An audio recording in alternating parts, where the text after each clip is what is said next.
crevé. Bonjour Un à hackathon, ouais. tous. Bonjour, bonjour. Euh, pour ceux qui arrivent, il y a un QR code sur l'écran. Si vous voulez aller récupérer le tableau dont on va parler un petit peu tout le temps, j'ai mis plein de choses dessus et c'est intéressant de le faire. Si vous ne voulez pas, ben voilà, si vous n'avez pas ou si vous ne souhaitez pas scanner un QR code parce que c'est plus facile sur un ordinateur, Catherine vient dans l'onglet conversation de remettre le lien sur un tableau de Milanote qu'on a déjà utilisé plusieurs fois dans ces webinaires. Dans ce tableau de Milanote, dans cette espèce de grand tableau là, il y a plein de ressources, mais on va commencer par ce qui est en haut à gauche ou en haut tout court si c'est sur un téléphone. C'est la présentation des résultats de l'exercice, enfin de l'exercice du travail commun de cette semaine que j'ai mis sous format PDF à télécharger. Vous pouvez soit le télécharger, soit le regarder dans un onglet. Et c'est bien parce que autrement, vous allez avoir du mal à voir ma présentation qui C'est est écrit petit. C'est écrit petit, donc téléchargez-la, mettez-la sur votre propre écran, ça sera. C'est vrai que ça vous oblige à jongler entre la conversation et cette présentation, mais c'est quand même beaucoup plus confortable. voilà. Et ce que je disais, c'est que cette même présentation, elle est donc en PDF en haut et je l'ai mis en PowerPoint en bas pour que vous puissiez faire des gros copier-coller comme vous le sentez pour pouvoir vous faire votre petit vadémécum et choper des idées, hein. Bien entendu, tout ce qu'on fait ici est complètement en licence publique. Faites-en bien ce que vous voulez. Il n'y a pas de problème. Voilà, on va commencer. Ouais. On va J'ai commencer. l'impression que, je sais pas si c'est vrai, vous pouvez me le dire, parce que j'ai l'impression qu'il y a pas mal de gens qui se connectent plusieurs fois de suite, donc il doit y avoir des problèmes de connexion là. Il y a pas mal de monde que je vois, tu vois, se connecter une fois et se reconnecter une deuxième fois. J'espère que ça va. J'en profite pour dire que pour ceux qui se poseraient la question de Milanote, que c'est un outil génial qui est gratuit, mais on a un nombre de cartes limité, donc très vite on a envie de payer pour que ça continue. Ouais, c'est bien joué. Donc, Ouais. voilà, donc c'est un modèle freemium, méfiez-vous, si vous commencez à bosser avec, vous allez rapidement devoir payer, donc voilà, faut savoir à quoi on s'engage. Et puis, il y a de la friture sur la ligne, dit Florence. Ça m'étonne pas, puis je crois que Florence en plus t'es pas sur l'appli, donc c'est malheureusement c'est toujours moins bon le son dans ces cas-là, quoi. Oui, pour les problèmes de connexion, dit Florence, dit Corinne, c'est bien ce qui me semblait. Bon, Ok. navré, on va faire. C'est d'autant plus intéressant donc de télécharger le document Voilà. avec le lien Milanote qu'on vous a donné. Comme ça, au moins, vous aurez le document, même si le son n'est pas extraordinaire, vous aurez pas mal d'infos qui sont écrites déjà. Donc là, nous voilà donc sur Le Milanote. le Milanote. Le Milanote, il y a donc, vous voyez, plein de données. On y reviendra plus tard. Mais d'abord, on va dépouiller le petit questionnaire que j'avais mis en ligne, qu'on a mis en ligne avec Catherine, plus exactement, puisque c'est. Oui, bon. Vous m'entendez vous m'entendez Florence qui dit, j'entends plus Olivier. Tu m'entends, hein, Catherine, toi Ouais, très bien. Moi, je sais pas. Je peux mettre plus fort, mais Oui, Myriam t'entend. ouais. Bon, en tout cas, Olivier, je viens de le euh, remettre, le lien app.milanote.com / plein de lettres et de chiffres. on entend mieux Catherine. Bah, je me mets fort alors. Je sais pas pourquoi. Je suis à bloc pourtant. Ils disent qu'on t'entend bas. Alors regardez si dans vos paramètres à vous, vous pouvez augmenter les haut-parleurs aussi éventuellement. Euh, Il y a quelqu'un qui demande le lien pour l'appli Adobe. Il Oui. propose Ah, pour l'appli. de télécharger quand on le fait. Ouais. Ok. Donc, je reviens sur ma presse. Je te laisse gérer. Catherine, tu m'entends? Ouais, ouais, ouais. Oui, oui. Yes, I do. Oui, je t'entends, Olivier.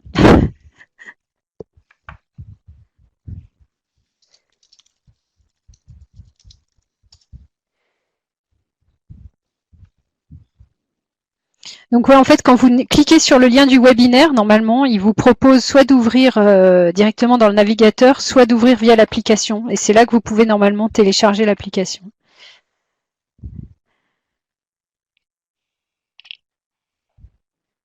Olivier, tu rencontres visiblement des soucis techniques. Pourtant, on te voit et je crois que je t'entends si tu parlais. D'être en train d'essayer des réglages pour que ça marche mieux, je pense.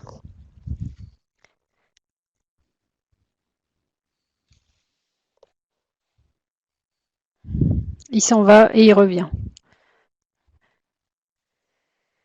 J'ai eu une question, du coup, j'en profite je sais plus qui.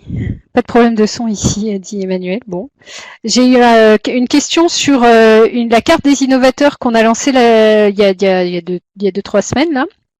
En fait, sur Discord, ça discute autour d'une autre carte, Allô? d'une autre appli Vous de m'entendez là? carte. Donc, il faut quand même qu'on s'accorde.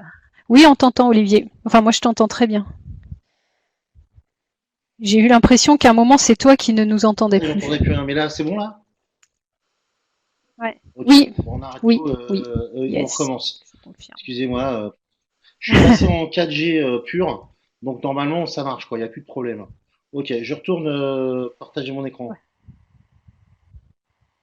Ok, et je finis juste sur la carte. Donc, il faut qu'on finisse de discuter de ça sur Discord et qu'on en mette une au point, une seule. Et puis après, roule, on la, on la communique, enfin, on fait en sorte qu'elle continue à se remplir, quoi.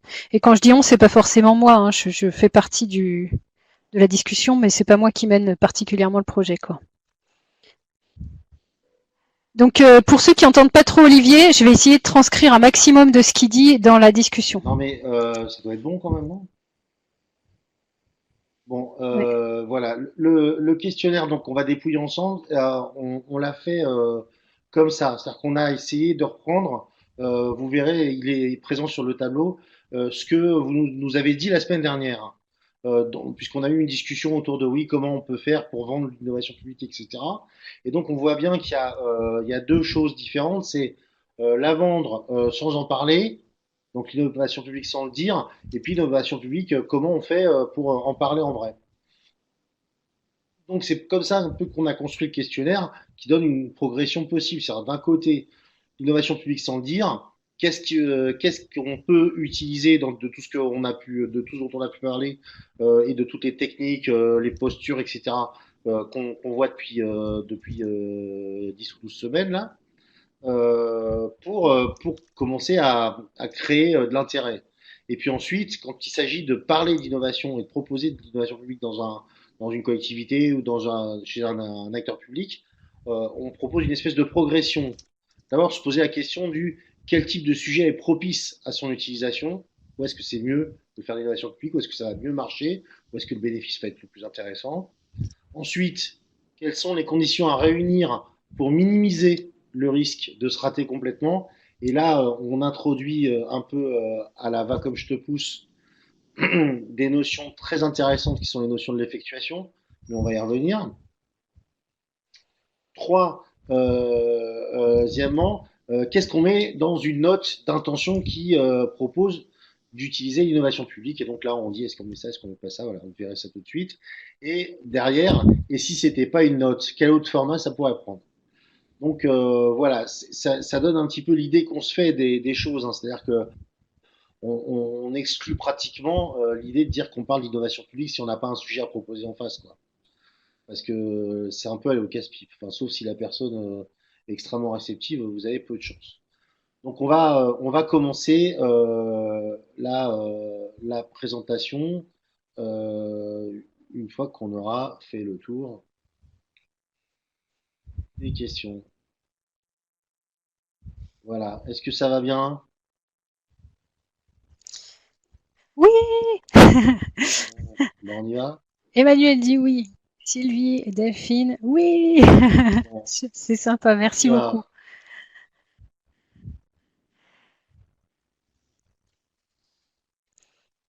Voilà, en plus, il fait des trucs bizarres. Donc, Mais non, tout va bien, ok. Olive. Donc, on y va. Euh, Donc là, on est sur le document, le premier en haut à gauche sur Milanote, hein, que vous pouvez cliquer dessus, que vous pouvez cliquer dessus, je parle n'importe comment, et télécharger. oui. Donc, on va passer à la page 2, hein, parce que celle-là est pas intéressante. Donc, c'est la première page dont je parlais, c'est-à-dire l'innovation publique sans le dire. Donc, j'ai mis dans la colonne de gauche à chaque fois ce que nous, on vous avait proposé, et dans la colonne de droite ce que vous nous avez proposé. Donc, il y a une colonne qui est plus grosse parce qu'il y a deux questions. Enfin, bon, vous avez compris. Par contre, il y a des réponses. Donc, on se disait dans les choses qui font qu'on se lance à faire un peu d'innovation publique, à changer un peu les cadres, on proposait de se lever en réunion pour faire un schéma au tableau pour créer une vision partagée. Donc ça s'appelait plutôt, hein, quand il y a du bleu et du vert, c'est que ça plaît. C'est quand il y a du orange et du rouge que ça plaît pas. Là, il n'y a pas beaucoup de choses comme ça. Un petit brise-glace avant une réunion. Donc, il y a plus de pourquoi pas que de oui, donc moi je suis assez content, alors que Catherine elle trouve que c'est n'importe quoi. De trouver un prétexte pour aller sur le terrain avant de décider, genre amener le chef en disant ah tiens si on allait voir parce que on m'a dit que voilà. Et donc faire un petit tour sur le terrain ça peut pas faire de mal. Donc il y a une personne qui dit non, mais autrement la plupart disent oui bien sûr. Inventer un persona ou deux pour éclairer une présentation. C'est là où je prends où on a le moins bon résultat. Pourtant, moi, je trouve ça bien d'incarner un peu. Ça permet de faire un petit peu de raconter une histoire. Dire, bah voilà, machin qui habite dans tel endroit dans la commune ou dans tel endroit dans le département ou je sais pas, il fait ça. Alors voilà, moi je trouve j'aime bien. Ou préparer un pitch pour présenter un projet. Donc là, on y reviendra par la suite. Mais donc on proposait ça. Donc globalement, c'était aussi des idées qui permettaient de lâcher un petit peu la machine à imaginer pour tout le monde. Et on a eu plein de propositions. Donc des bonnes idées, une carte des acteurs, mettre des dessins, des schémas dans les présentations, faire compléter à tour de rôle des membres du projet la phrase pour moi le projet sera réussi si. Moi j'aime bien réussi si. Impératrice. Non mais c'est le bon c'est bête. Il y a Yves Montand qui racontait quand il a fait j'aurais tant voir Syracuse en anglais. Il a chanté donc I'd love to see Syracuse et ça faisait marrer tout le monde. Alors il a dû changer les paroles. Faire intervenir un acteur extérieur, bon ça mange pas de pain. Transformer un diaporama classique en document formulé en facilitation graphique. Bon ça la facilitation graphique ça a réussi super bien c'est vrai. Organiser un atelier ouvert sur de l'information pour mixer les publics. C'est-à-dire dire, on fait un atelier, mais on invite les extérieurs aussi. Ça permet de mélanger un peu et de créer des occasions de se parler, c'est pas mal. Utiliser des posters avec du papier craft pour que les gens collent leurs idées avant la réunion et les idées servent d'intro. Je trouve cette idée géniale. Plutôt qu'un brise-glace, là, tu vois. Les gens, ils viennent, ils posent un truc, et puis on dit, ah bah regardez. J'aime beaucoup, moi. Remplacer les vignettes carte de visite par un autocollant où on dessine un objet qui représente le sujet. Ça ouvre les conversations en off, ouais, donc on est un peu dans le brise-glace encore. Rencontrer d'autres personnes ayant eu à résoudre le même problème. C'est jamais vraiment le même problème, mais c'est. Ah, on a perdu Olivier. Donc je vais en profiter pour clarifier enfin répondre à quelques questions qui se sont posées.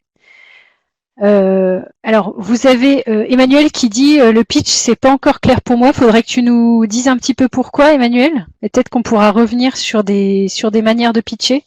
C'est pas mal abordé dans la dernière étape du MOOC. Si tu l'as, je sais pas si tu as eu le temps de le suivre encore, mais sinon il y a des choses là-dessus.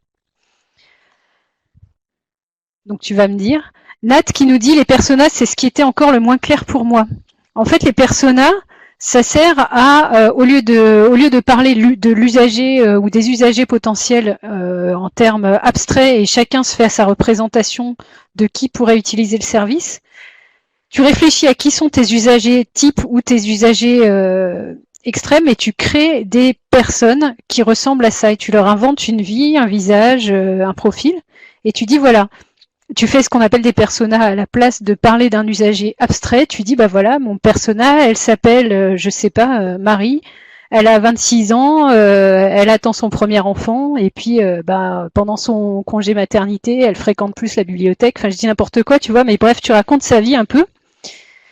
Et comme ça, quand tu réfléchis au projet, tu réfléchis en fonction de Marie, de Pierre ou de je sais pas ou de Myriam, mais des gens qui vont venir utiliser ton service. Un peu perso jeu de rôle, oui. Excusez-moi, hein, jamais Internet nous a autant Ok. embêtés. Euh, Ouais, c'est pas grave, j'ai profité pour répondre aux questions, Olivier, sur le pitch et Génial. persona. Et puis pitch, on reviendra Ouais. dessus. Donc compliqué d'utiliser le pitch quand on est cadré par un modèle de PowerPoint imposé par la Ah oui, direction. C'est un peu embêtant, hein, on pourrait Florence, le faire en effectivement. slam, comme ça. Faire un peu de, voilà.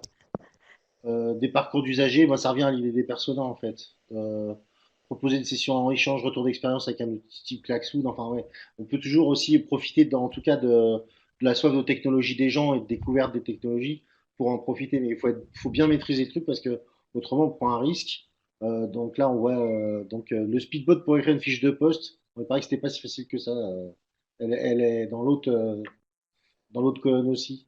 Euh, Proposer une séance de créativité, idéation en retour.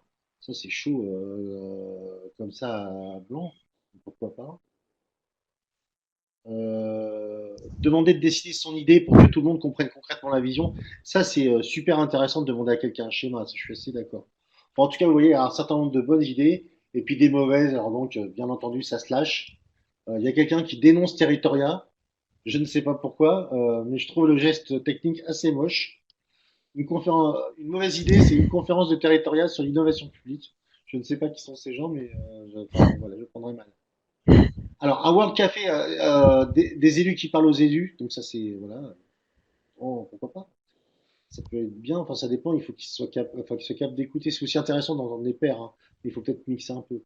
Un World Café avec des participants qui ne s'impliqueront jamais parce qu'on n'a pas choisi le bon outil, ça c'est un truc qui est certain, c'est que le World Café ça marche pas pour tout, enfin il n'y a aucun outil qui marche pour tout, donc il faut bien être sûr de à quoi ça sert et qu'est-ce qu'on attend. Il faut être très clair sur ce qu'on attend de la séquence, parce que dès qu'on est clair sur ce qu'on attend de la séquence, on peut trouver les outils idoines. Mais tant qu'on n'a pas une vraie vision de ce qu'on veut faire dans le temps qui nous est imparti, eh ben, on va faire, on risque de tomber à côté. Voilà. Essayer de placer plein de vocabulaire technique, bien entendu. C'est vrai, c'est exactement ce qu'il ne faut pas faire. Euh, Proposer la mise en place d'une cellule amélioration innovation. Ça, on est sûr que ça va faire peur. Parler but en blanc de l'innovation, ça c'est sûr et certain. L'innovation, c'est souvent ce qu'on appelle l'innovation publique. C'est des techniques qui remettent l'usager au cœur de la préoccupation de l'acteur public. On n'est pas obligé de dire que c'est l'innovation comme ça. Il s'avère que, étant donné que ça utilise un certain nombre de pratiques, de méthodes et d'outils, on dit ça, mais voilà. Donc vous voyez, on a quand même un certain nombre de choses qui sont présentées et qui sont intéressantes. Je vais sur la deuxième question. Dans les, ouais, je vais juste dire dans les mauvaises idées, en fait, on retrouve plein de trucs qui montrent que quand c'est pas contextualisé, ça marche pas. Enfin, quand il n'y a pas le contexte Ouais. qui va bien, quand c'est amené enfin sans contexte, sans besoin, sans rien, comme ça, c'est balancé de but en blanc, ça fonctionne pas. Voilà. Ça ressort dans plusieurs points. Oui, absolument. Et c'est un peu ce qu'on s'était dit le 18 juin, vous vous rappelez, on disait faut l'amener, enfin le plus favorable pour l'amener, c'est en réponse à un besoin, à un problème. C'est là que ça passe le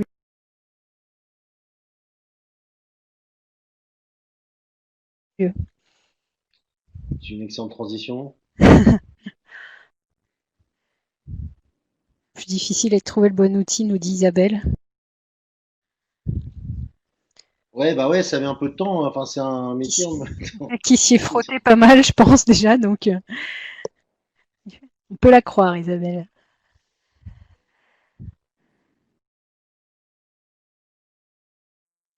Alors, quel type de sujet est propice à l'utilisation des techniques de l'innovation publique? Je pense que c'est comme ça qu'il faut se poser la question.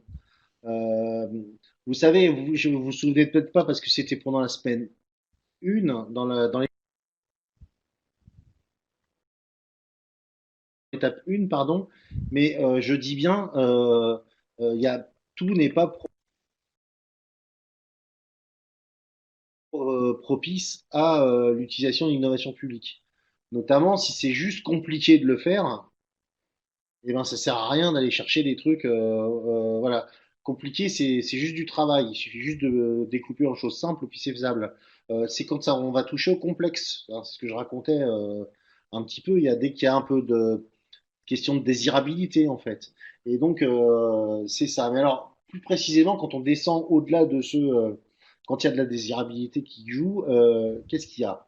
Je disais un sujet sur lequel on travaille sur le comment, mais personne ne se souvient plus pourquoi il faut le faire. Il y en a Mm. chez tous les acteurs publics, d'ailleurs pas que publics, des sujets ou des chantiers qu'on a et plus personne ne se souvient.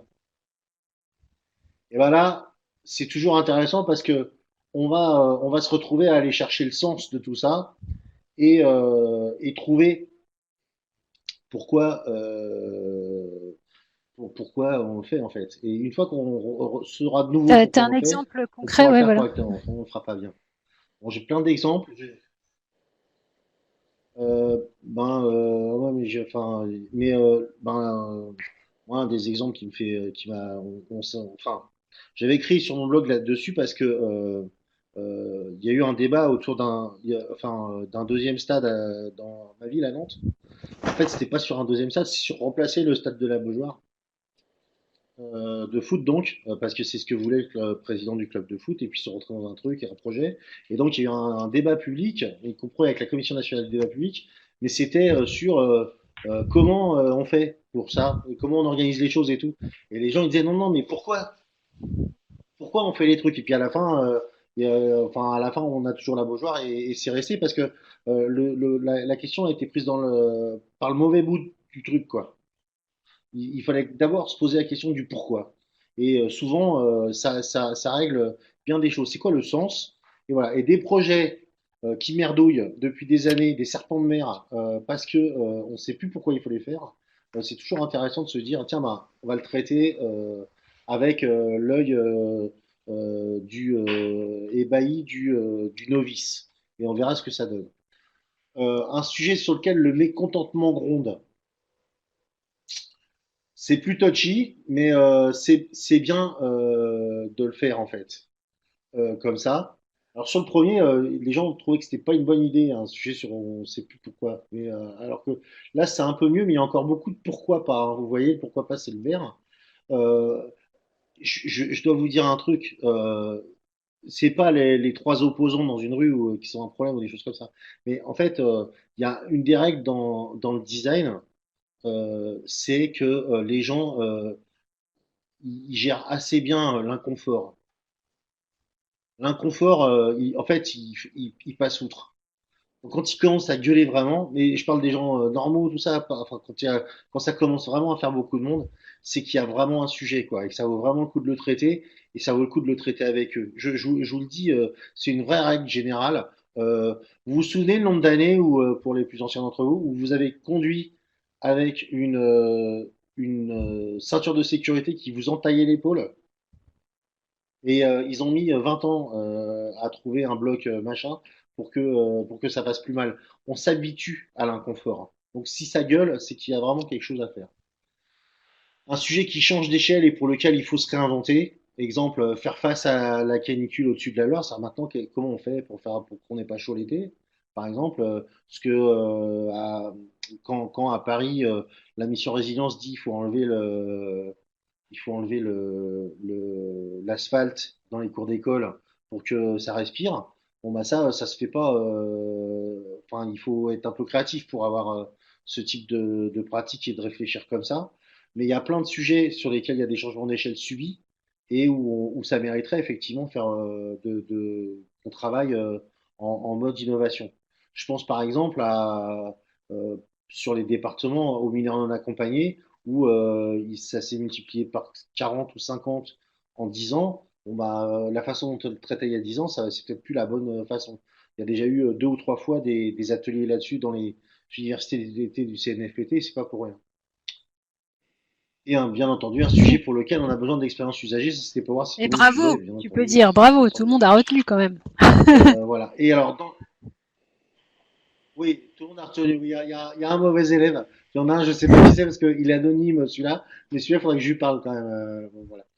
Je pense que c'était pour faire la mouche du coche. Euh, donc après, dans les autres types de sujets, on a un sujet qui implique un grand nombre d'acteurs avec des profils variés.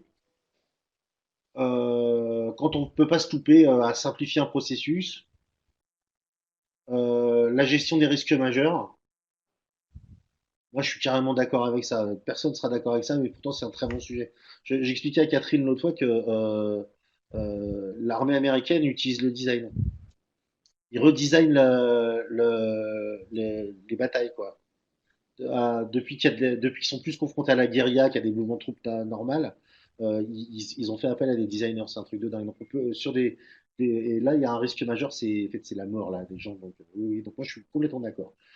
Un projet de territoire sur lequel on est forcé de croiser toutes les compétences et expertises. C'est-à-dire qu'il y a plein de complexités, il y a plein de jeux d'acteurs, et donc c'est une façon d'emmener le projet. Je pense que c'est assez vrai. Expérimenter des choses pour résoudre des problèmes complexes, donc on revient toujours au complexe. Tous ceux qui sont en lien avec les citoyens, oui, forcément. Un sujet transversal, grand projet, projet d'administration. Alors oui, mais si on a un peu d'habitude et si on a des gens qui savent faire, hein. Parce que même si on prend les meilleurs cabinets pour nous aider à faire le projet comme ça, si on n'a pas des gens un peu acquis à la culture, ça va bousculer beaucoup de choses, quoi. Donc c'est quand même un petit peu dangereux. Mais c'est effectivement un grand projet ou un projet d'administration, c'est parfait comme sujet pour ça. C'est le contexte qui dit que l'opportunité est bonne ou mauvaise. Dans l'absolu, oui, mais quand même, tous les sujets passent pas, quoi. Enfin, notamment, enfin, toutes les questions budgétaires, c'est quand même pas facile. Un sujet où on sait pas du tout par quel bout le prendre, ça, oui, parfait. Un sujet avec beaucoup de parties prenantes, ça revient à ce qu'on disait. Un sujet à risque, ça revient à ce qu'on disait. Un besoin qui vient de surgir et dont on vient de prendre conscience. Alors ça, c'est carrément vrai. Et je m'en veux de pas l'avoir dit. Parce que un truc nouveau, il n'y a aucune raison de le traiter comme avant ou comme un autre. Il faut accepter la nouveauté et puis de prendre, de saisir toutes les opportunités. Donc c'est un bon choix. La réorganisation d'un service, c'est pareil, c'est possible, mais ouais, ça peut être touchy, ça dépend. J'en ai fait un avec il y a pas très longtemps, ça s'était bien passé. Mais enfin, on touche à de l'humain, quoi, hein, quand même, hein. C'est voilà, à des prérogatives, puis à des choses qu'il faut être capable de sentir, quoi. La mise en place d'une nouvelle procédure imposée par les textes avec des effets contraignants, c'est pas une mauvaise idée, effectivement. Un projet hors des sentiers battus, oui. Un sujet sur lequel le besoin pour la collectivité est avéré, mais qui ne rentre pas son public Ne sur la rencontre formule des pas cibles. peut-être son public. Donc je pense que ça, qui ne rencontre pas, ouais, peut-être. Ouais, c'est possible. Quand il faut réinventer les modes de fonctionnement en interne. Ouais, ça c'est pareil. Alors ça marche bien, notamment en Bourgogne-Franche-Comté. J'adore cet exemple. Ils ont une mission qui s'occupe de refaire toutes les procédures. Parce qu'il y avait Bourgogne, il y avait Franche-Comté, et donc ils n'avaient pas les mêmes procédures. La première leçon qu'il faut retenir, c'est que ça veut dire que s'ils n'ont pas les mêmes procédures, c'est qu'il n'y en a pas qu'une seule. Et donc, on doit pouvoir quand même jouer un petit peu avec les textes, manifestement, puisque les procédures ne sont pas les mêmes. Et donc, ils ont essayé de simplifier les procédures en partant des deux. Et je trouve que, et effectivement, ça marche. Puis alors là, pour le coup, elle accumule les petites victoires hein, dans la mission. Je dis elle parce que c'est une dame que je connais, que j'ai croisée, voilà. Et c'est très vrai. Sur les mauvaises, donc un classique projet pas très intéressant où qu'on veut faire mousser. Oui, donc ça, oui, ça, il faut surtout pas. Faire passer un projet en force, une commande déguisée en process participatif. Alors ça, c'est sûr, hein. Si on sait le résultat, il faut pas faire ça, hein. Un sujet sur lequel les décideurs savent déjà à quelle solution ils veulent aboutir. Voilà. Un sujet juridique, je suis d'accord, c'est compliqué. Enfin, j'ai quelques vagues souvenirs de mes années de droit. On peut quand même pas non plus trop jouer avec le droit. Moi, j'ai essayé, à chaque fois, je vous ai tapé Euh, en râle. Ouais, on a des remarques là de Florence et de Gaël. Alors, Florence sur ce qui a été dit juste avant. Le problème, c'est qu'on nous demande de décrire le résultat alors que justement l'innovation publique oui, crée de la surprise et l'administration n'aime pas la surprise. Et puis Gaël qui dit pas les mêmes procédures, mais peut-être des oui. spécificités territoriales, non?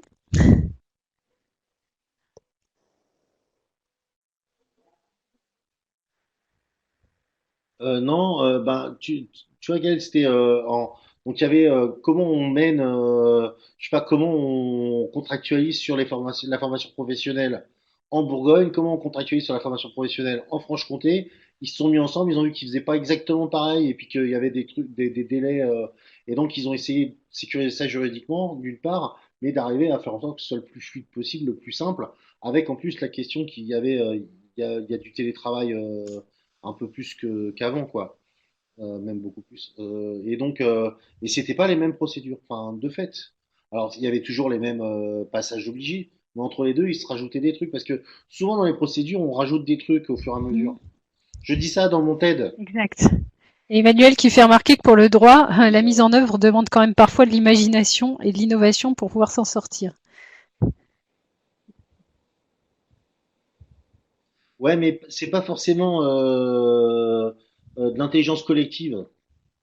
C'est-à-dire il vaut mieux un bon juriste et quelqu'un qui lui pose des questions, puis que voilà. Parce que moi, j'ai déjà fait, je me souviens très bien d'une réunion avec trois services juridiques de trois collectivités, où à la fin, les trois services juridiques étaient d'accord pour dire qu'il n'y avait aucune solution, hein. Voilà. Un bon juriste dans une équipe, c'est très très bien. Très très bien. Surtout s'il accepte le risque. Le petit, bien entendu. Un sujet psychologie du travail, je suis d'accord, j'ai oublié quoi? Il s'agit qu'une information où tout est décidé, donc on est pareil. Un sujet donc vous êtes surtout sur quand on sait déjà le résultat, bah oui, quand on sait le résultat, il faut vraiment pas faire ça. Ah oui, alors sur l'instruction de demande de subvention, mais absolument. Il y a plein de. Je sais pas si je vous l'ai déjà raconté, mais François Gégou, le premier directeur scientifique de la 27e région, il a travaillé en Hollande dans le cadre d'un projet européen sur une ville qui arrivait pas qui avait une procédure qui était tellement longue pour les petits commerçants qui s'installaient dans la commune que souvent le truc avait fermé avant qu'ils aient touché la subvention de la mairie.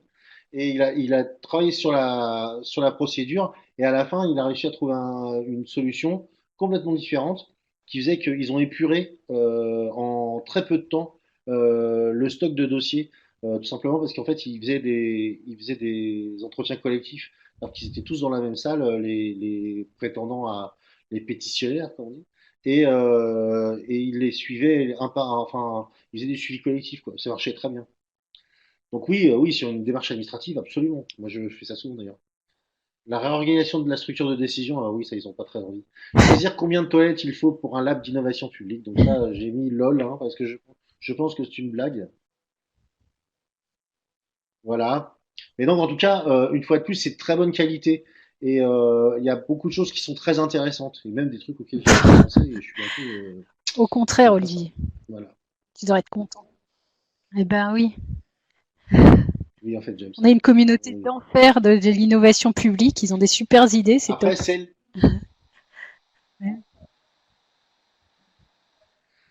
Alors, les conditions à réunir pour minimiser le risque de se rater complètement. Alors, c'est là où j'ai posé des questions insidieuses et peut-être un petit peu,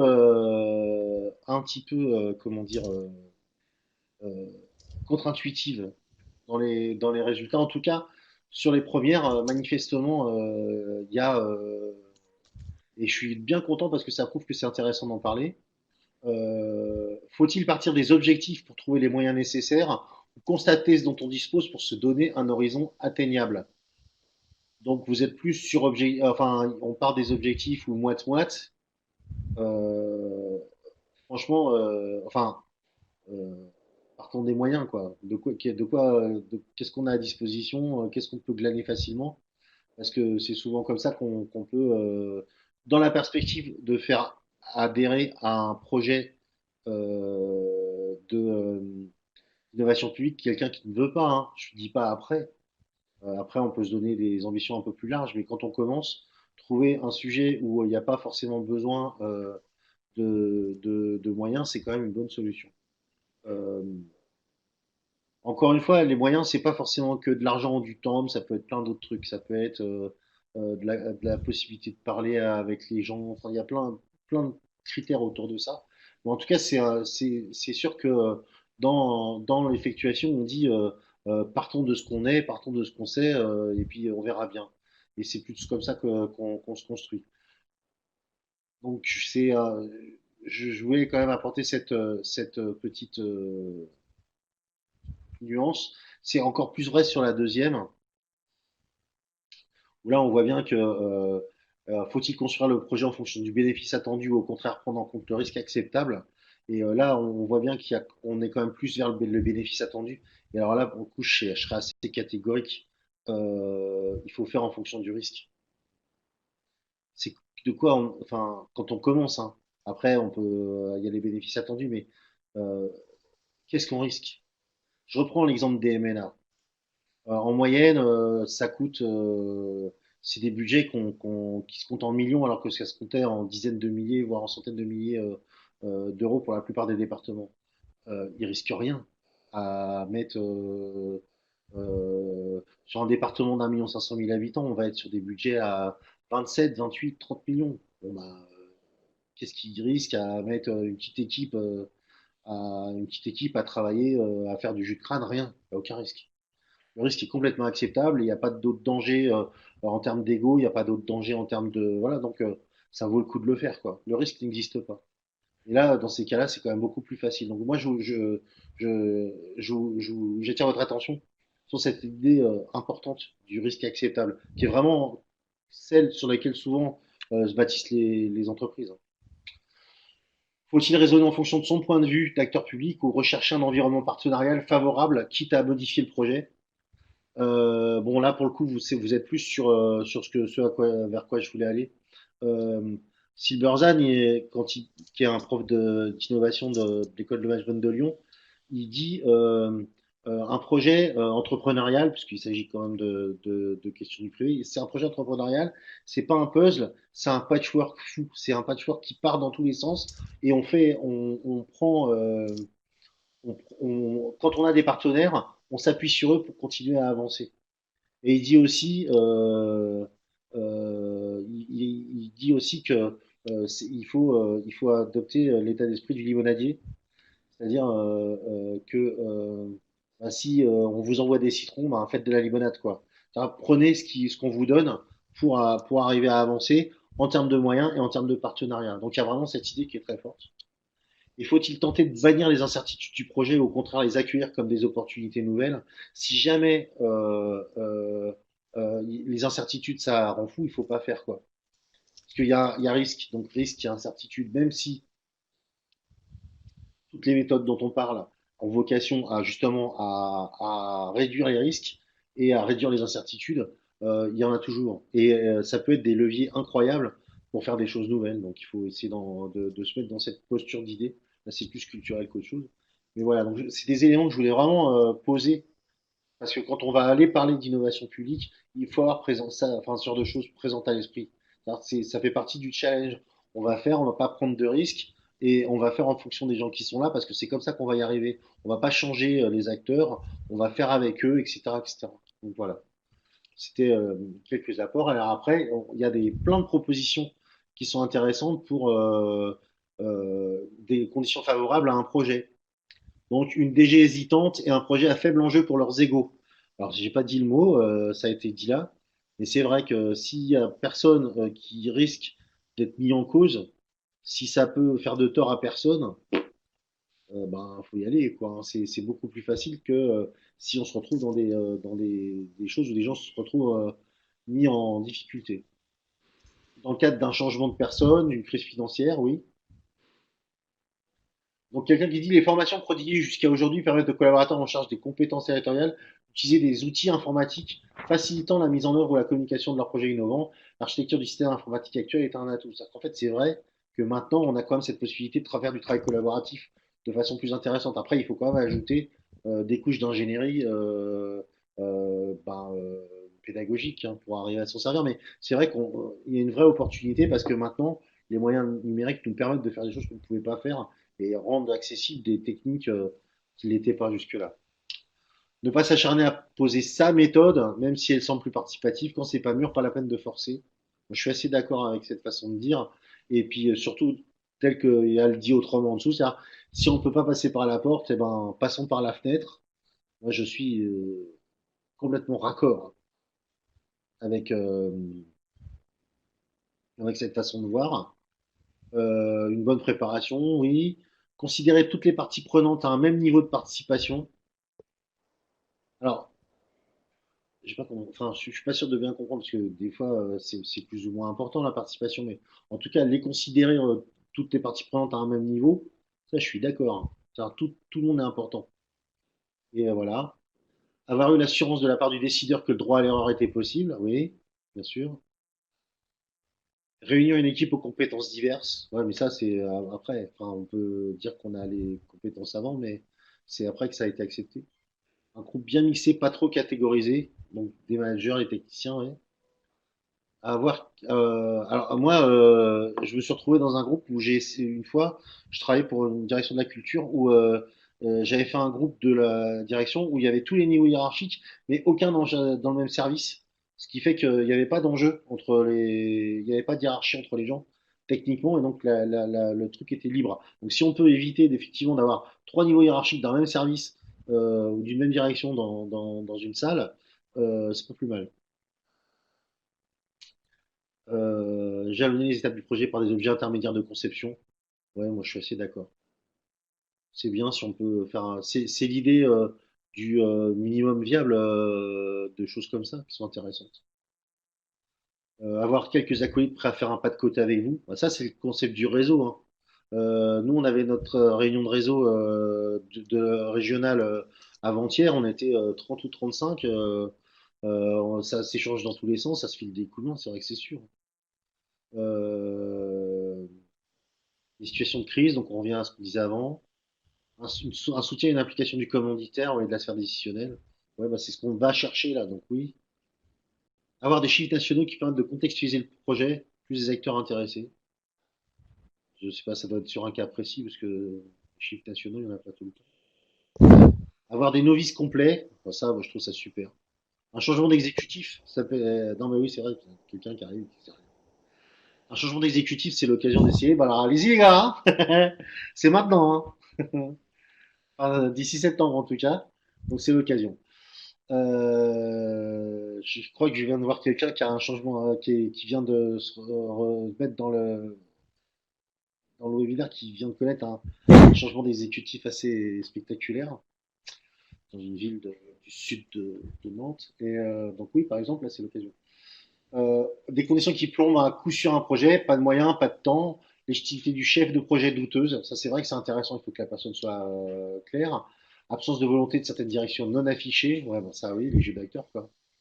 Ouais, le manque d'intérêt et d'engagement, le manque de confiance. On est vraiment sur des trucs comme ça, hein.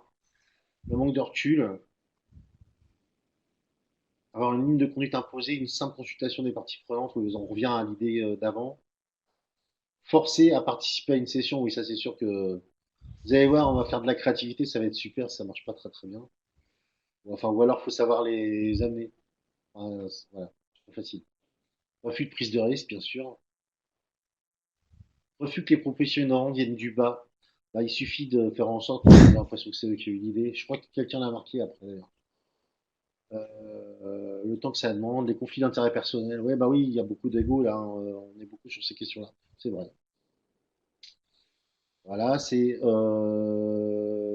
bien. Alors là, c'est l'idée de la note que j'ai voulu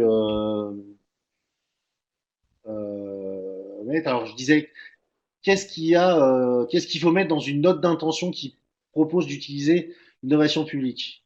Alors, une définition de l'innovation publique, Alors vous verrez dans ce que je vous ai donné, il y a la définition de l'OCDE de 2011. C'est pour moi, c'est cadeau, mais c'est toujours bien de dire que c'est une définition de 2011. Ça a 10 ans, c'est pas un gadget. Ouais. Voilà, ce qui la rend de plus en plus indispensable. Donc je te demandais est-ce qu'il faut mettre ça dans une note. Donc tout le monde pense qu'il faut le mettre, surtout sur le niveau d'exigence de l'usager aujourd'hui. Tout ce qu'on a pu se dire au moment du numérique sur la première semaine de cours, avec l'idée que, bah oui, aujourd'hui, disons, tous les gens ont tout par Internet, alors ils attendent quand même un niveau de service. Donc 60% des gens sont d'accord. On a le droit à plusieurs réponses. 50% sur la soif de participation des citoyens, donc un petit peu moins. C'est vrai que c'est un peu compliqué en fait. Euh, il y a une envie, mais qui s'exprime pas dans les cadres traditionnels d'aujourd'hui. Donc, il faut trouver des nouveaux cadres. En cela, l'innovation publique est une solution. Et c'est pas de l'innovation démocratique. On n'est pas dans la même chose quand même. Mais c'est quand même important de se dire qu'il faut bien trouver un moyen de parler aux gens, quoi. 85%, oui, surtout sur la recherche d'efficience de l'action. Absolument. Et puis d'autres propositions, besoin de pouvoir sortir du cadre à cause du sens. Il y a la question, il faut qu'on puisse sortir du cadre, retrouver du sens, parce qu'on s'épuise. Toutes ces questions-là qui sont dites, ça permet d'instaurer le dialogue avec les usagers. De toute façon, on a des contraintes qui nous obligent à nous réinventer. Moi, je me souviens d'un patron d'une boîte importante hein, qui disait moi, je sais rationaliser, mais à un moment donné, quand je rationalise, j'arrive à l'os. Et quand j'arrive à l'os, la seule solution, c'est de trouver des idées nouvelles, quoi. Donc là, c'est un peu l'idée qu'il y a derrière.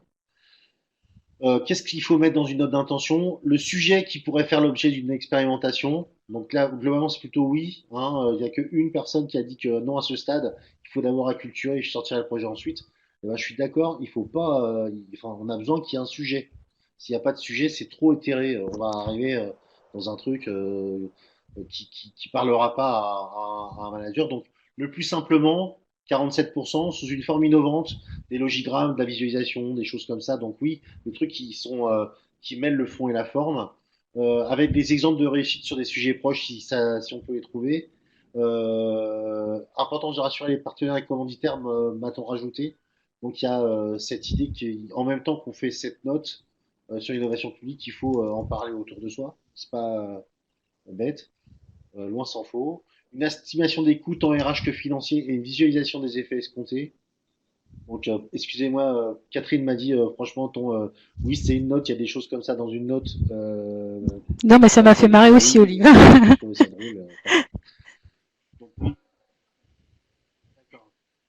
Donc, ce que je dis, c'est oui dans une logique frugale. Hein, on dit pas, voilà, alors ça va coûter 1 million de dollars, et voilà.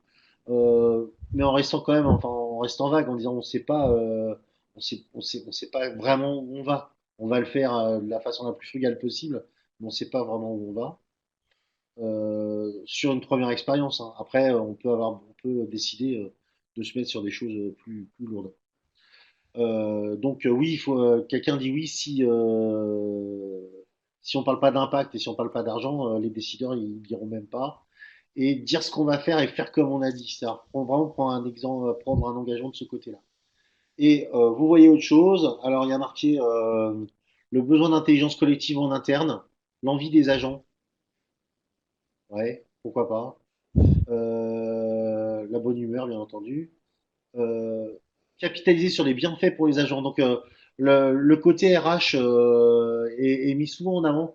Moi, je sais pas si c'est une bonne idée parce que vous dites au manager, enfin après, sauf si c'est un truc vraiment repéré dans la collectivité, mais autrement, vous dites à travers ça, vous dites quand même à votre patron, ouais, les gens, enfin, ils aiment pas venir travailler, quoi. Ça doit être de ta faute, quand même. Je sais pas, donc il y a quand même une ambivalence dans parler de ces choses-là. Sauf si c'est vraiment bien repéré. Moi, je suis assez, voilà. Alors Circonspect attends, sur on a cette des question-là. Après, questions c'est à juste, manier de Olivier. précaution. D'Emmanuel qui dit comment peut-on apprendre à faire des infographies quand on n'a pas de talent de com Ouais. visuel? Ouais, il y a des outils quand même type Canva, je sais pas si tu connais. Ouais. Ouais, Canvas ou des choses comme ça donne des Voilà. possibilités de visualisation. Moi, j'ai des Tiens là par exemple, je suis censé produire un document, enfin en tout cas donner un cahier des charges pour un document qui où le travail de conception soit un petit peu facilité par une vision. Et je me suis tapé ma bibliothèque donc un truc comme Canvas. J'ai regardé mais ou Prezi aussi. Prezi, ils ont plein de modèles, ils ont plein de templates avec plein de bonnes idées de visualisation après remplies. Et comme ça, on trouve des idées, des façons de présenter les choses en allant sur ce genre d'outils. Là, je finis avec une map, enfin un truc, on dirait une carte du monde, et ça marche pas mal. Mais autrement, c'est de la data visualisation. Il y a plein Et je me demande d'outils s'il y en a pas FreeNote. dans la On va liste essayer qu'on a faite de ensemble remettre. aussi au début du MOOC, la première semaine. Mais c'est D'accord. vrai que c'est pas si facile. En fait, il faut réfléchir à ce que tu as à peu près envie de faire et après trouver Autrement, les outils qui proposent ce visuel, quoi. Et tu peux aussi faire, ouais, vas-y. ouais, Damien, mais c'est du quick. Non, il dit on fait du quick and dirty. Ouais, ouais, mais bien sûr, mais après on fait un truc à l'arrache, hein, avec des petits carreaux sur PowerPoint et puis c'est tout, c'est pas très compliqué. Mais par contre, il faut, c'est se donner l'idée d'un truc qui Voilà, c'est ça. va déclencher la compréhension.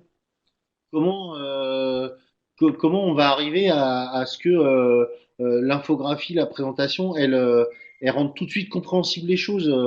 Enfin, vous ferez pas ça de façon extraordinaire. Hein. Il y a des gens qui font ils font 5 ans de design graphique pour arriver à faire ce genre de boulot. Mais vous pouvez toujours essayer de dégrossir un petit peu par rapport à ce que serait un truc pur et parfait. En tout cas, donner une vision, essayer d'expliquer, de faire une analogie avec votre dessin, de présenter un truc qui ressemble à une ruche, si on veut dire qu'il y a beaucoup de gens qui travaillent, enfin, je sais pas moi, mais quelque chose qui donne. Moi, je fais ça, par exemple, quand je veux dire un truc où il y a plein de boulot, je mets des alvéoles. Tout de suite, ça parle. On se dit, ah, comme une ruche.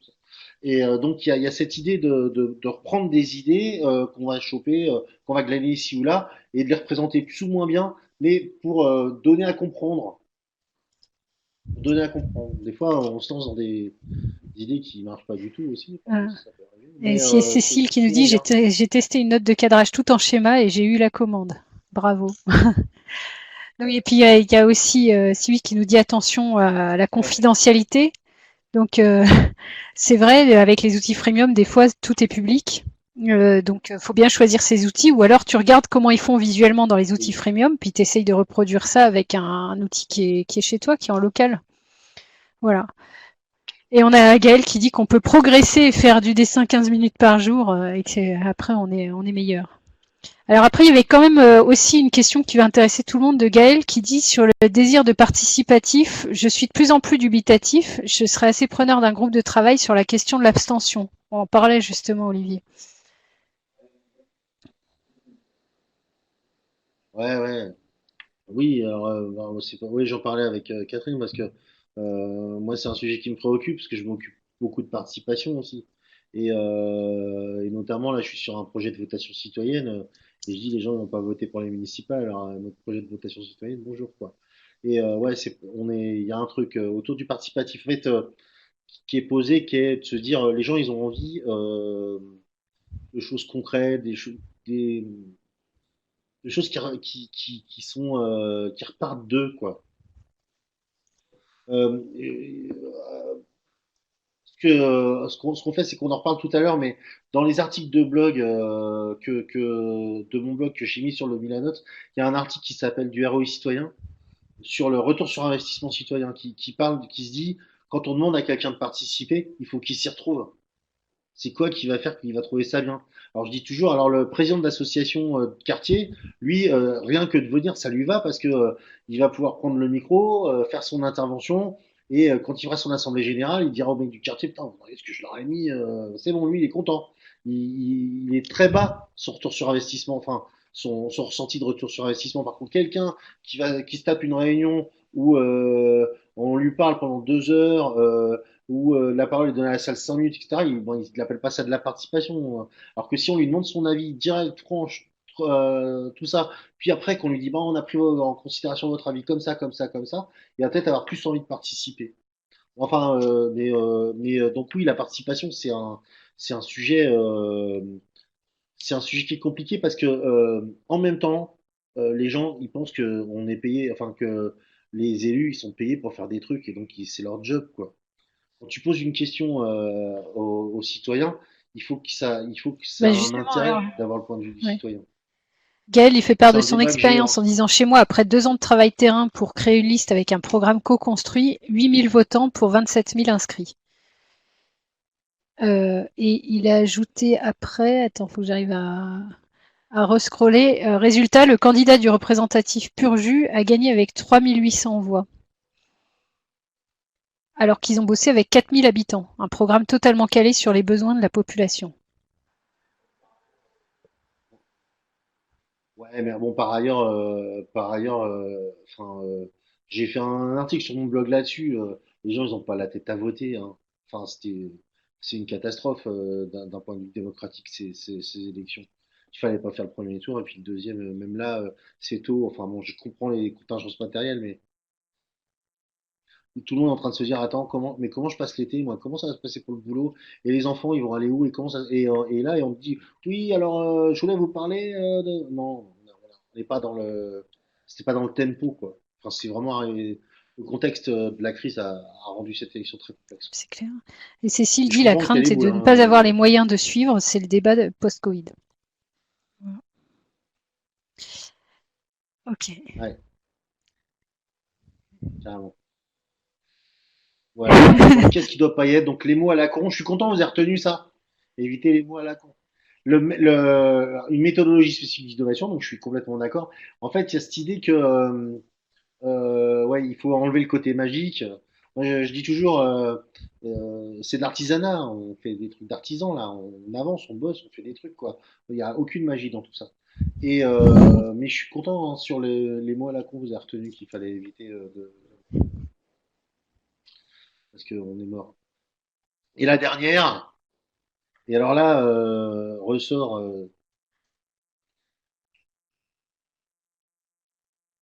Olivier? Ah oui, ok. Excusez-moi. Oui. Non, non, ça va. C'est juste que j'ai appuyé une fois de trop sur mon. Alors ça a quitté l'écran. Donc j'avais mis un pitch, une présentation au CODIR, un mail avec des liens sur mes films à moi. C'était pour voir si vous m'aimiez et c'est celui qui a le moins bon résultat. Je le prends mal. J'ai passé des nuits à faire ces films, enfin vraiment. Non, non, c'est une blague. Puis un mail avec des liens, plus personne fait ça.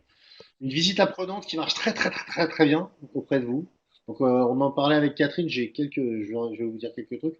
Une conférence, ça peut être bien une conférence si le conférencier est bon, contrairement à ce territorial manifestement, Ils puisque ont pris un scud, hein, oui, bon. de ce que nous a dit je sais pas qui. Et voilà. Donc un pitch, c'est là j'explicite plus dans la question. Là c'est pas marqué, mais c'est un pitch, genre être capable de, je sais pas, on est dans la voiture avec le DG, le DGA, le maire, je sais pas comment ça arrive. On l'a 3 minutes sous la main, il sait pas quoi faire. Et on va dire tiens, je, je me disais, est-ce que ça pourrait vous intéresser et être capable de lui faire un truc en 3 minutes qui lui vend un projet qu'il a envie de refaire ça. Je pense que avoir ça dans sa poche et être prêt à le faire quand l'opportunité se présente, c'est une très bonne chose à titre personnel. Être capable d'avoir vraiment la substantifique moelle, comme on dit chez les juristes, de tout ça. Voilà. Une présentation, bah oui, et puis une présentation avec des images, des trucs rigolos, trucs que je fais tout le temps. Là, vous voyez, c'est des images, celles qu'on vous donne au départ, avec des gens qui se jettent à l'eau, enfin, je sais pas, mais des trucs qui donnent envie. Donc, un mail avec des liens, c'est une blague. Une visite apprenante. Alors, la visite apprenante, faut faire attention à ce qu'elle soit apprenante.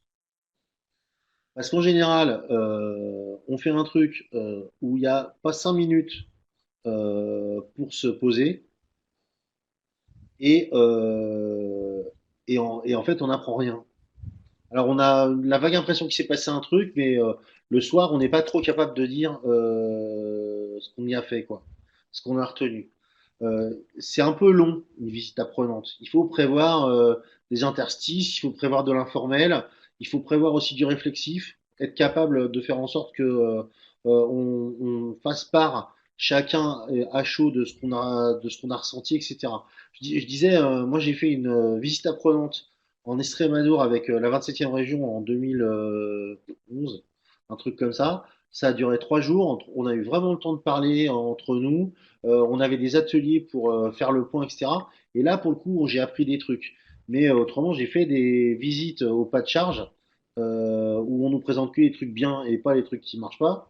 Et bon, bah, ça sert à rien, quoi. Enfin, ça sert à rien.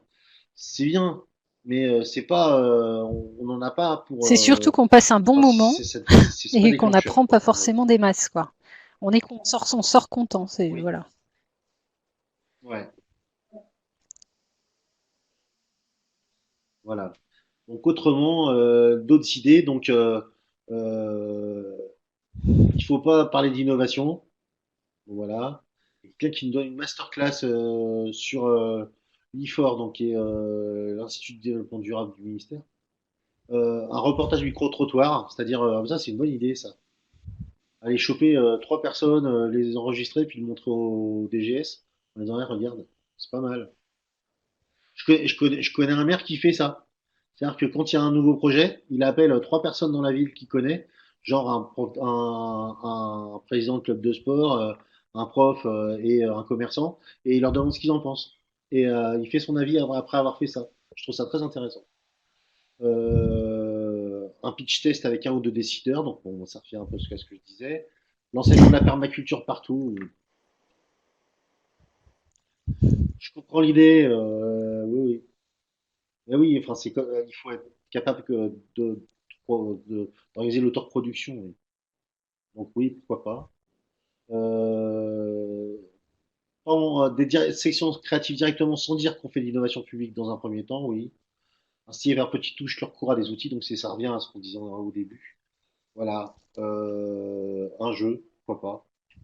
Et alors, il y avait un mot de la fin, et je sais pas qui c'est qui l'a, je sais pas qui c'est qui m'a dit ça. Et s'il est là, et je veux bien Te dénonce. qu'il se signale, qu'il se dénonce, ou qu'il m'envoie un mot sur Discord, parce que je voudrais bien en parler. Sur la question des indices. C'est quoi les signaux faibles qui font qu'on a la place ou qu'on n'a pas la place? Jusqu'à quand avoir de l'espoir, quoi? Comment garder espoir? Donc ça, c'est une bonne question. Mais chaque cas est différent. Donc, ouais, faudrait que j'en parle avec lui. Voilà. Oui, il y avait plusieurs mots de la fin, mais les autres Ils mots de étaient la hyper fin, ils parlaient sympas, pas du faut le travail. dire. C'est gentil, mais ils servaient pas au travail. Merde, attends, Voilà. moi j'ai pas remis le bon lien de Milanote du coup. Hop. Donc voilà. Donc on a déjà dépassé largement, mais je m'y attendais un peu. Donc concrètement, je vous fais un tour. Après on parle, hein, mais concrètement, je vous refais un tour parce que je vous parle de ce qu'il y a dans le Minote que vous pouvez donc y compris downloader, hein, tout. Donc là, à gauche, vous avez donc la presse, y compris en PowerPoint, et ce que vous avez dit dans le forum, dans la conversation de la fois dernière. Et c'est à partir de là que j'ai réfléchi à comment on construisait, enfin, que je suis allé chercher des sources documentaires et qu'on a parlé avec Catherine de comment construire cette session. Là, je vous ai mis des trucs écrits par des gens intelligents. Donc, le Nesta, c'est les premiers. C'est hyper intéressant ce qu'ils disent. Et qu'est-ce qui marche et qu'est-ce qui pourrait marcher mieux. Donc, ils racontent là où c'en est. Donc, c'est quelque chose de très sincère, ce qui est important. Le dossier de la Gazette sur l'innovation territoriale. Donc, c'est toujours bien. Un cahier du CNFPT et enfin de l'Observatoire social territorial qui a été fait avec des jeunes administrateurs, je crois, et qui parle de tout ça. C'est dit avec des mots. Ce qui est bien, c'est que c'est dit avec des mots d'administrateurs. Donc si vous avez un patron administrateur, allez chercher, vous avez le lexique là. Voilà. Je vous ai mis une série d'articles de Silberzan sur l'effectuation. Lisez-le, c'est vraiment intéressant parce que ça permet de se reconnecter avec des questions qu'on se pose dans la façon dont on mène un projet. On parle beaucoup de mode startup et de choses comme ça, mais là, c'est comment ça se passe en vrai. C'est-à-dire que ce qu'il raconte, c'est comment ça se passe quand on monte une boîte en vrai. Un vieux doc que j'ai fait il y a donc 10 ans. Il est intéressant parce que il y a, bon, au-delà de définition de l'OCDE, moi j'avais fait un ABCDR que j'avais distribué aux élus de la région avec A comme machin, B comme pour parler d'innovation publique. Ça permettait de mettre des petites touches, de mettre des blagues aussi. Voilà. Alors c'était particulier à notre projet, mais c'est un format qui peut vous intéresser. Euh, la 27, puisque j'en parle, avait fait un manuel qui sortait de ses résidences et dedans ils avaient ils parlaient d'une résidence qui s'était faite en Nord-Pas-de-Calais qui parlait de comment parler à un élu d'innovation publique. Donc il y a quelques idées qui ont été faites il y a 10 ans. Un article de la Paris Tech Review qui est devenu Paris Innovation Review qui décortique bien les choses. Enfin, je veux dire, c'est pareil, il y a presque 10 ans, il est très intéressant parce qu'il remet dans l'innovation sociale globale, c'est vraiment très bien foutu. Voilà. Et puis autrement, j'ai quatre articles que moi j'ai écrits. Les freins à la diffusion d'innovation publique parmi les élus locaux. Donc ça, c'est un point de vue. De toute façon, c'est que des points de vue qui sont qui me viennent de mon expérience. Voilà, il n'y a pas beaucoup d'élus qui s'intéressent à ce qu'on fait en fait pour l'instant. Même si là, cette fois-ci, on avait plus d'élus dans le MOOC que d'habitude. Parler de son innovation, voilà, c'est un truc que j'ai proposé au CNFPT après l'université d'été la fois dernière. Quand utiliser l'innovation publique, mémo à l'usage des décideurs publics. Donc ça, c'est vraiment, ça reprend un peu ce qu'on disait au départ, et puis ça donne un certain nombre d'arguments sur quand est-ce qu'on utilise l'innovation publique le plus simplement. Et l'article dont je parlais tout à l'heure sur le ROI comme retour sur investissement citoyen. Et je pense que ça, c'est quelque chose qui doit vraiment marquer, enfin qui est intéressant de poser des choses comme ça. Pourquoi les gens viennent à la participation, pourquoi ils y viennent pas? Voilà, donc tous ces éléments. Avec tout ça, vous avez carrément de quoi vous faire Un petit week-end lecture déjà. votre petit mais comme à vous. Oui, après, le week-end va être pourri, il va faire moche. Non, mais c'est vraiment une curation Lisez, qui, voilà. qui va être intéressante là. Puis la saison 5 du MOOC, si saison 5 il y a, on mettra tout ça parce qu'on veut muscler la fin justement. Mais alors pour Ouais. compléter, juste parce qu'en parallèle, Olivier, il y a la question du pitch, tu sais, dans le mot de la fin là.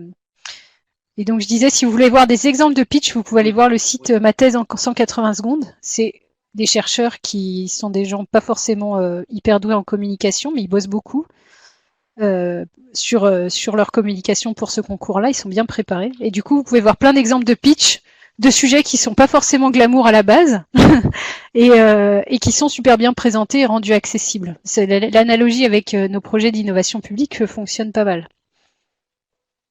Emmanuel, oui, vous avez le droit de revenir en saison 5. On a dit qu'on la ferait avec vous si on en fait une. Donc, vous aurez plus que le droit. Vous serez sollicité. Oui. euh, oui. Pour le pitch, il faut qu'il vous ressemble par contre. Il faut que ça soit vous, quoi. Alors que moi, par exemple, je mets des conneries dans. Enfin, même si j'ai que 180 secondes, je raconte trois vannes obligées, quoi. Parce qu'autrement, les gens, Oui. enfin, ça serait pas à Fordant, quoi. Vous voyez? Donc, c'est quelque chose qui est très personnel. Il faut que tous les mots, ils soient à vous, quoi. C'est ça le plus dur. Parce qu'autrement, raconter le truc en pas longtemps, c'est simple. Mais il faut que ça soit vous. Il faut que l'enthousiasme, l'envie, l'intention, elle passe, quoi. Voilà. Disons que si c'est pas vos mots, vous aurez du mal à faire ça, à Après, faut faire pas trop. passer votre intention, votre passion et tout ça. Et est-ce qu'on parle quelque part, Olivier, de la déclaration du fantastique? Je sais plus, j'y pense là d'un coup.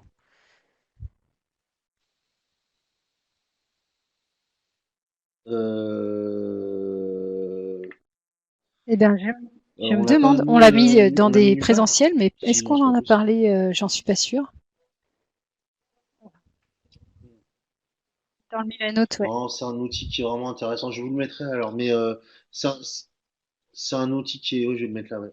C'est un outil qui est intéressant. C'est des gens d'IDEO qui m'ont filé. C'est comment raconter, enfin, comment faire en une page euh, comment dire, euh, le, les éléments forts de ce que vous avez à raconter. Et pour- ça, je Ah, vais je suis en regarder, train de je vais chercher vous le lire aussi, du parce coup, que c'est comme une dingue. facile. Ouais.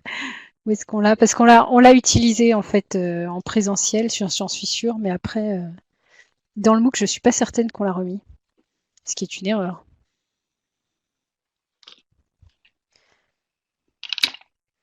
Je dois pouvoir la montrer là, si tu veux, Olivier. Ouais. Elle est pas forcément Vas-y. aussi joliment présentée que quand c'est toi, mais ça ressemble. Euh, voilà, alors c'est pas celle-là. Pardon. Voilà, vous la voyez là? On la voit là, Olivier? Ah vas-y, je te laisse prendre la main. Enfin, prendre la main, la Ouais. parole surtout. En fait, c'est un truc, quoi. C'est un designer catalan qui me l'a donné. Et je trouve que, en fait, on l'utilisait comme étape terminale avant le prototypage. Mais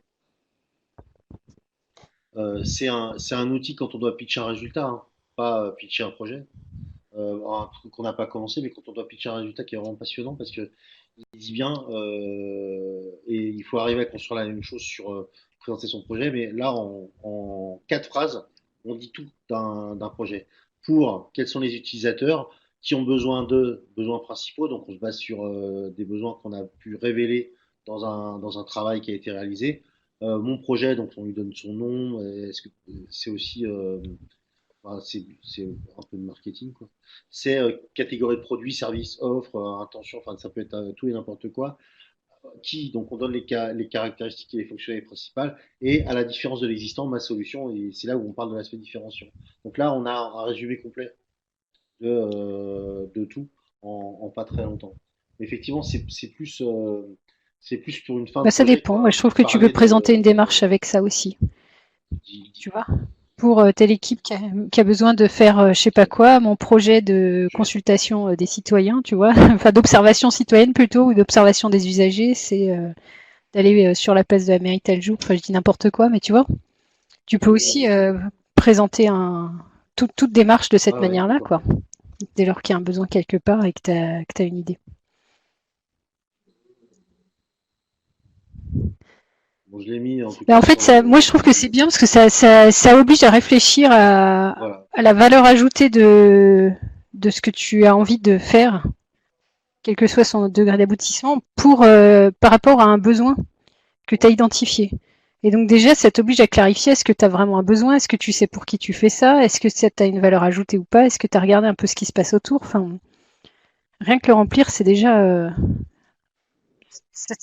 structurant, quoi. Ouais. Ouais, c'est très utile. Voilà, j'arrête le partage, on vous le rajoutera. Exactement, le remplir, ça fait cogiter en soi.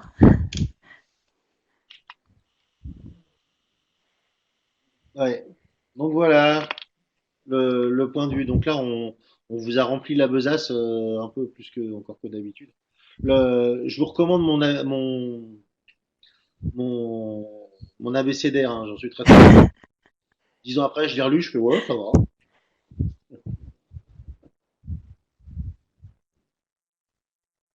Ah Ah ouais, c'est super, Sophie qui nous fait un retour sympa, qui dit qu'elle a découvert le MOOC il y a 2 semaines, comme quoi c'est jamais trop tard, Sophie. Et en plus, bah, tu peux dire à tes collègues, si tu leur en parles, qu'ils peuvent s'inscrire jusqu'à mi-juillet, et après, en fait, vous gardez accès à toutes les ressources jusqu'à un temps indéterminé, en fait, pour l'instant ad vitam, quoi. Et le finir à temps, en fait, ce qu'il faut savoir, c'est qu'il faut le terminer avant le 17 juillet si tu veux avoir l'attestation. Sinon, si tu n'as pas cette envie d'avoir une attestation ou d'avoir le nombre de points pour finir le truc, après, tu as accès aux ressources tout le temps. Donc, c'est pas parce qu'il est fermé que tu n'auras plus accès aux ressources. C'est juste que les gens pourront plus s'inscrire et que tu peux plus concourir, on va dire, entre guillemets, pour avoir l'attestation. C'est tout. Et Sylvie qui dit au risque du ridicule, j'ai utilisé, donc j'imagine que c'est la déclaration du fantastique pour un travail universitaire, super résultat. Moi aussi j'ai fait ça pour mon mémoire de master. Ça a très bien fonctionné effectivement. Ouais, c'est ça Sylvie, on a fait pareil. Non, non, faut pas copier, Ouais, faut pas copier. Ça sert à rien, ça reste. Moi, j'ai encore accès à la première saison. Je exactement. relis ce que Ouais. j'ai écrit en disant, ouais, ça va ou ça va pas des fois. Il faut qu'on le D'ailleurs, reprécise on a fait alors ça si à c'est pas clair pour toi Sophie. Il faut que je le remette dans les actus du cours ou quelque chose comme ça. Pour dire du calme, keep cool, c'est tranquille.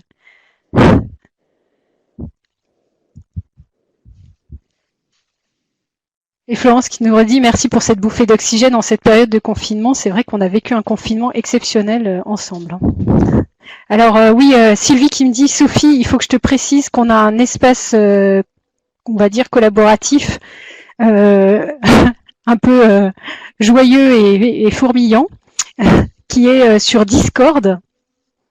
Et du coup, tu le retrouveras dans les Oui, ça, onglets du MOOC, là, les onglets en haut. Il y a un truc qui s'appelle, je sais plus quoi, espace collaboratif Discord ou quelque chose comme ça. Et là, tu trouveras une invitation permanente et tu peux nous rejoindre sur Discord pour discuter en live. Pour le coup, ça n'a pas vocation à être éteint, entre guillemets. Donc ça persistera aussi au-delà du MOOC et tant qu'il y aura des gens pour discuter dessus, bah, ça existera. Ah, on a une petite citation de Boris Vian, ça fait plaisir. Du jus de pataphysique, nous dit Sylvie M. C'est à peu près ça. oui, oui, c'est à peu près ça. Ouais. Notre dynamisme est peps, mais sans vous, on n'aurait pas la même. Hein. Donc c'est Ouais. En fait, je le raconte pas mal en ce moment parce on est en train de faire le point, mais quand on fait le premier questionnaire là et qu'on a 30 réponses alors qu'on avait 300 personnes qui nous suivaient, on s'est dit waouh, qu'est-ce qui se passe? Et un taux de feedback à 10, on n'y croyait pas quoi. Et donc on a continué, puis on a joué pour voir quoi. On a passé le début du MOOC à ça quoi. On tentait des trucs pour voir ce que ça donnait et ça marchait. Alors on continuait, enfin voilà, des fois je suis allé trop loin. Hein. Et des fois, j'allais trop loin, j'ai trop chargé la mule. Je suis comme ça, moi. Mais je finis toujours. Mais c'était fou. On a exactement. vécu un moment génial. Et d'ailleurs, tu parles de retour d'expérience, Olivier. Du coup, je fais la promo, mais on fait un webinaire jeudi prochain soir. Enfin, en tout cas, au moins Olivier. Moi, j'ai ma fille au rattrapage du bac, donc je sais pas si je serai là, mais si normalement je devrais. On fait un webinaire retour d'expérience avec le CNFPT. Donc voilà, sachez-le. On ne sait pas encore exactement quelle forme ça aura. On va nous briefer. Mais voilà, comme quoi, ce qu'on a vécu ensemble, en fait, c'est une expérience tellement exceptionnelle que ça intéresse aussi le CNFPT en général. Vous aurez le lien, pourquoi pas, c'est sur la coopérative pédagogique du CNFPT en tout cas. Est-ce qu'on a le lien? Ouais, on le mettra. On mettra. Ah non, je connais Ouais, pas. On le mettra sur les infos du jour. on vous le donnera dans les actus du cours. Ouais. Que pour nous, c'est à dire, le webinaire, enfin c'est que nous deux, oui, c'est ça, hein, si c'est ça la question. Enfin a priori on est interviewé par un monsieur du Ouais, CNFPT. Super sympa. ouais. Sur les tenants pédagogiques. C'est pour ça qu'il faut que, enfin, moi, je suis pas mort Bah, moi, qu'elle je soit suis pas là, hyper mort de Catherine, ma parce fille que je sais pas qui moi ce que passe je le fais. bac, mais bon, je Donc, préférerais largement faites, être en webinaire, si tu veux. Mais bon, oui. voilà. Ah, vous êtes chou, merci. Euh, oui, c'est la coopérative pédagogique. Donc là, on va parler quand même un peu de l'aspect ce qu'on a appris. Mais je trouve que justement, quand Olivier tout à l'heure disait oh là là, il y a des idées que vous avez eues et que moi j'ai pas eues, mais moi je me disais c'est top parce que ça veut dire que vous avez appris des choses et que vous avez transféré, fait plein de liens et tout. Et c'est exactement pour ça qu'on fait ce MOOC, donc c'est top. Ah, merci pour elle. Je délègue pas au papa, non, non, je suis beaucoup trop flippée, tu rigoles. J'y vais moi.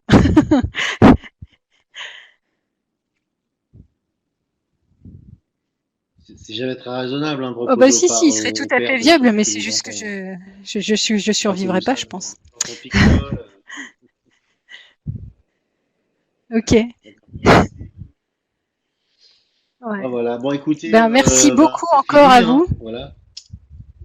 C'est fini pour cette fois-ci. Ouais. Les bilans formulés. J'en suis moi-même un, hein, Emmanuel. Les bilans formulaires PDF du MOOC, c'est le livre d'or. Alors ça, on attend un peu la fin du MOOC en fait pour les recenser et en faire quelque chose, parce que ça continue à s'incrémenter en fait. Ouais. Ben, avec les gens qui terminent le MOOC petit à petit, quoi. Donc voilà, on le livrera à la fin. Probablement qu'on vous mettra un lien aussi dans les actus du cours. C'est vraiment là qu'on met toutes les choses nouvelles, quoi. Mm. Et merci à vous parce que c'est vraiment super pour nous aussi de savoir qu'il y a une communauté de gens qui sont à fond. Et du coup, on est rarement stressé parce que, enfin, au début plus, mais assez vite, on a su qu'on pouvait compter sur vous et qu'on avance tous ensemble, quoi. Et c'est vraiment ce qu'on espérait et c'est top de travailler dans ces conditions. Au point que la saison 5, on a envie de la faire avec vous.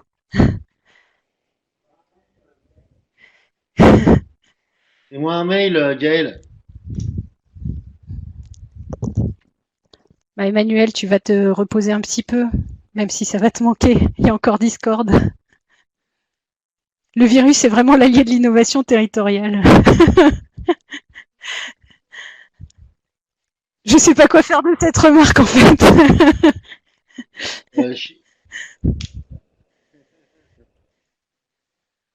Euh, le, le MOOC 5, il aura lieu. On le fera une dernière fois. Ça serait cool. Au moins. Enfin, on le fera au moins une cinquième fois. Mais ouais, j'ai quelques envies de le faire autrement. Catherine, elle a aussi d'autres envies. Enfin, faut qu'on le retravaille. Mais ouais, en fait, la question c'est est-ce qu'on le refait comme ça ou est-ce qu'on le refait complètement différemment? Est-ce qu'on essaye d'aménager celui-là? Est-ce qu'on dit non, mais stop, on arrête comme ça, mais on le refait complètement différemment? Enfin, on sait pas où on en est, quoi. On sait pas où on en est. Il y a des questions Il d'institution y a quand aussi même. des questions de. Ouais, il y a des questions institutionnelles, Donc, ouais, c'est ça. faut passer un tout petit peu de temps côté CNFPT, puis nous aussi, hein, pour qu'on y réfléchisse, et puis ensuite on en parlera. Eh bien, merci à tous. Bonne soirée. Et, Et et ben oui.